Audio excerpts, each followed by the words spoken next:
गंडक नदी के किनारे पखनाहा बाजार के सामने आपको ये पूर्णिमा के दिन, कार्तिक पूर्णिमा के दिन लोग वहाँ मेला लगता है।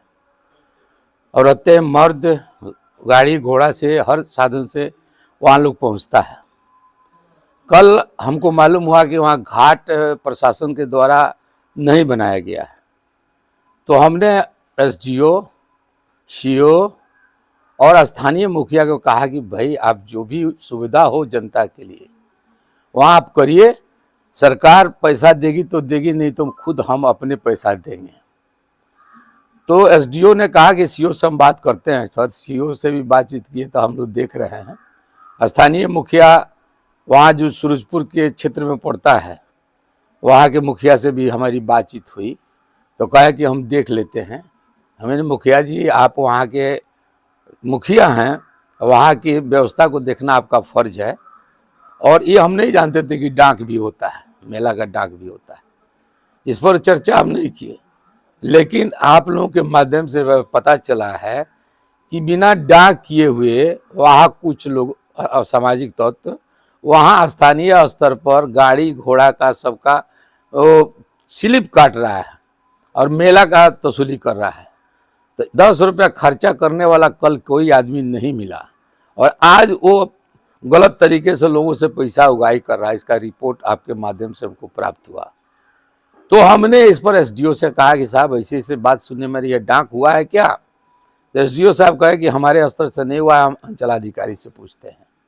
उन्होंने अंचलाधिकारी से पूछने की बात कही तो हमने कहा कि हमको भी सूचित कीजिएगा, लेकिन कोई जवाब नहीं आने पर हमने जो है अंचलाधिकारी को फ़ोन लगाया। हमने कहा अंचलाधिकारी महोदय क्या आप डाक किए हैं सूरजपुर का मेला का? तो उन्होंने कहा कि नहीं हमारे स्तर से नहीं होता है, ये आपको डीपीआरओ से के माध्यम से होता है, पंचायत का से होता है।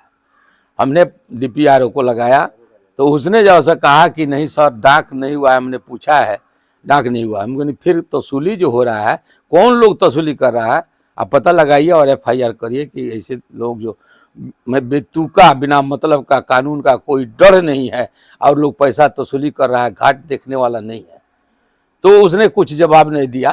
तत्काल में हमने फिर डीएम को, पश्चिमी चंपारण डीएम को जो है हमने फ़ोन लगाया, वस्तुस्थिति से उनसे अवगत कराया कि डीएम साहब ऐसी ऐसी बात है, वहाँ वसूली हो रहा है तो वो गलत तरीक़ा से हो रहा है, तो डीपीआर को कहिए कि जो सो वो उस पर केस करे जो आदमी तसूली कर रहा है। लेकिन कोई जवाब नहीं आया है। आप लोगों के सामने हमने डीपीआरओ से बातचीत किया तो उसने कहा कि दूसरी जगह का मेला का होता है। तो हमने कहा कि साहब यहाँ क्यों तसूल रहा है? तो दूसरे पंचायत का मेला है, वहाँ का रसीद कटाकर आप पखनाहा सूरजपुर में क्यों तसूल रहा है? आप एफआईआर करिए। तो ऐसे सर हम क्या कर सकते हैं, नहीं कर सकते हैं, जवाब कोई भी संतुलित नहीं दिया। तो इस सरकार में हम यही समझते हैं कि यहाँ कोई भी जिम्मेवारी कोई लेने के लिए तैयार नहीं है। हम जैसे प्रतिनिधियों का जब बात नहीं सुना जा रहा है तो आम जनता की बात कौन सुनेगा, उसको कौन राहत देगा?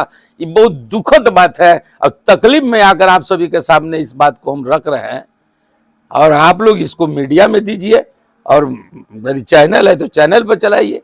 ये ऐसे सोच करने वाले लोग हैं और ऐसे ही ना गुंडागर्दी बढ़ता है, दादागिरी बढ़ता है, वसूली होता है, रंगदारी वसूल होता है, अपहरण होता है। आज एकदम लॉ एंड ऑर्डर यहाँ हनक सरकार की समाप्त हो गई है और प्रशासन के लोग भी वैसा ही कर रहे हैं जिस तरह यहाँ के सत्ता के जो पर बैठा हुआ व्यक्ति है उसी के अनुसार ये लोग भी कर रहा है। बहुत दुखद है, बहुत चिंतनीय है, बिहार वासियों के लिए बहुत कष्टदायक है। धन्यवाद। आपके द्वारा 3 बार फोन किया गया बैरिया डीपीआरओ के पास या बीपीआरओ के पास?